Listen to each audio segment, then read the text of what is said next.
નમસ્કાર, હું છું કુંજન રાવળ અને આપ જોઈ રહ્યા છો આઝાદ મીડિયા લાઈવ। વારંવાર રજૂઆત કરવા છતાં તંત્ર મૌન છે।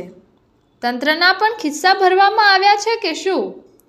શ્વેન કંપનીના મેનેજર તથા સરકારી તંત્રને વારંવાર મિતિયાળાના ખેડૂતો દ્વારા રજૂઆત કરેલ કે તમારા આ ઓવરલોડ ટ્રક જે મહાકાય પથ્થરો ભરીને જાય છે એમના લીધે રસ્તાથી ઉડતી ધૂળને ડમરીથી ખેડૂતોના ઉભેલ લાખો રૂપિયાના પાકને નુકસાન થાય છે અને ત્યાંથી પસાર થતા વિદ્યાર્થીઓ અને ખેડૂતો અને એમના ખેતરમાં ઉભેલ પાકને પણ નુકસાન થાય છે અને આ ટ્રકમાં એટલી હદે પથ્થર ભરવામાં આવે છે કે જે મિતિયાળાના ખેડૂતના ખેતર જવાના રસ્તા ઉપર પણ હાલતી ગાડીમાંથી પથ્થર નીચે પડે છે તો એમાં ત્યાંથી પસાર થતા વિદ્યાર્થીઓ તથા ખેડૂતોના જીવને જોખમ હોય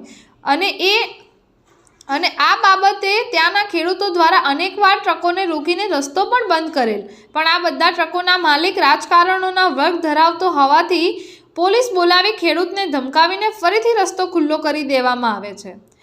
તો આ ઓવરલોડ પથ્થર ભરેલ ટ્રક રસ્તા ઉપર હંકારવા માટે છે। ટ્રકોના માલિકો આ સરકારી અધિકારીઓના ખિસ્સા ભરવામાં આવે છે એ જાણવાનું રહ્યું અને આ જીવલેણ મહાકાય પથ્થરો ભરેલો ટ્રક અહીંયાથી ક્યારે બંધ થશે એ જોવાનું રહ્યું। રિપોર્ટર ભગવાનભાઈ ભરવાડ, આઝાદ મીડિયા લાઈવ, જાફરાબાદ।